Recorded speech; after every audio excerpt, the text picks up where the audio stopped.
So you're ready to pull the trigger, you're in the market for a Golf 6 GTI, and you've decided that that's the car that you want. Before you jump in and make the purchase, I'm going to go over 5 things that you need to know about before buying a Golf 6 GTI. Now, the mechanical issues that we're going to talk about today are applicable to all 2-liter TSI Volkswagen and Audi Group engines. So that would be the Audi A3, A4, Volkswagen CC, Volkswagen Tiguan, the Beetle, and of course the Golf 6 GTI. Let's get into it. Point number 1. Timing chain tensioner failure. Now let's first start off with the timing chain before we go back to the tensioner.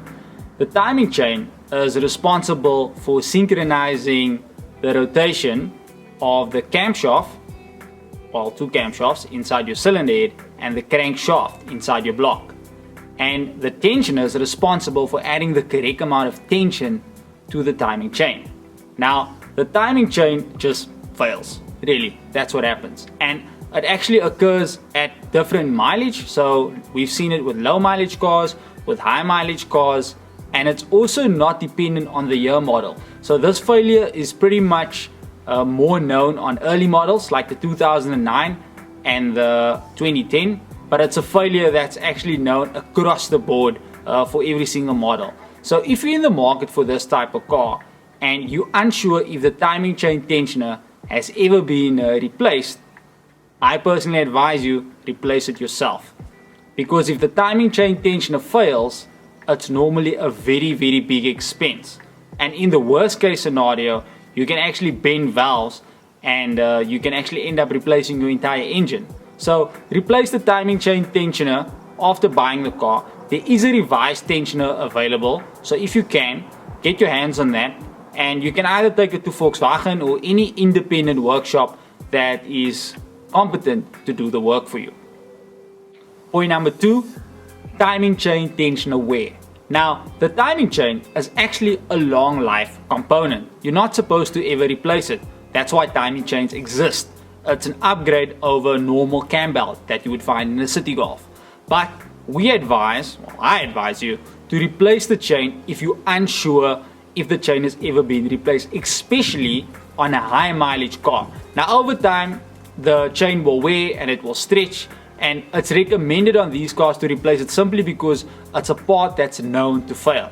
Symptoms you can look out for: car struggling to start, rattling noise, car sounding like a diesel. So let's say the car's idling and it's got a funny noise sounding like a diesel. It could also be the chain hitting against the guides, the timing chain guide. So that's also things to watch out for. But the timing chain is definitely something that you want to replace, especially on a high mileage car if you're unsure if it's ever been replaced on the car. Point number 3, camshafts. Yes, you've heard it, camshaft. Why on earth would anybody want to replace a camshaft on a car unless you're upgrading it? Let's say in a city Golf, upgrading your standard camshaft to something like a 288 billet because you would like the accelerated performance. That's not the case with the Golf 6 GTI. So all of these issues that I've spoken about, point number 1 with the tensioner and point number 2 with the timing chain, all relate to causing different problems inside the engine. And what happens with the camshaft is that over time, when the timing chain stretches, it also damages the camshaft adjuster. And the camshaft adjuster is actually part of the intake camshaft. So when that part is damaged, you can't just replace the camshaft adjuster as a unit. You actually need to replace the entire camshaft because the adjuster is part of the camshaft. That's obviously a huge issue and a con for you as an owner of the car, but that's normally the instance when people find themselves replacing camshafts. Now, you don't have to replace both camshafts, the intake and the exhaust camshaft, but most people do it, and yeah, that's something to watch out for, a very big expense that you want to avoid. So just keep in mind that with the timing chain stretching over time, that there's additional issues that can come from that, and replacing the camshaft is one of them. Point number 4, DSG gearbox problems. Now, the DSG is actually a very good transmission. I enjoy driving DSG cars. It's easy to drive, changes over when it's supposed to, although sometimes I feel it doesn't do that. But this is a known issue with this car. And the biggest culprit is normally the mechatronics unit that fail on the gearbox. Now, these cars with this gearbox configuration can work well, but they need to be maintained. So it's critical for you to assess the full service history of the car and make sure that the DSG gearbox was serviced on time when it was supposed to. It's every 60,000 kilometers they replace the oil and the DSG filter, and this is actually a very expensive repair. So you might find that some people have skipped this maintenance because the car is still operating, it's still doing what it's supposed to. But don't look at buying this car second hand or it's used if it doesn't have a full service history on the DSG gearbox. Now, what are the symptoms that you can watch out for? Jerky changes, delayed gear shifts, gears not going into gear when it's supposed to, and yeah, those are shuddering on the clutch as well. Those are all things you can watch out for. So when you test drive the car, make sure that you can actually change the gears with the paddle shifters, semi-automatic, and by putting the car into manual mode and using the actual gear lever.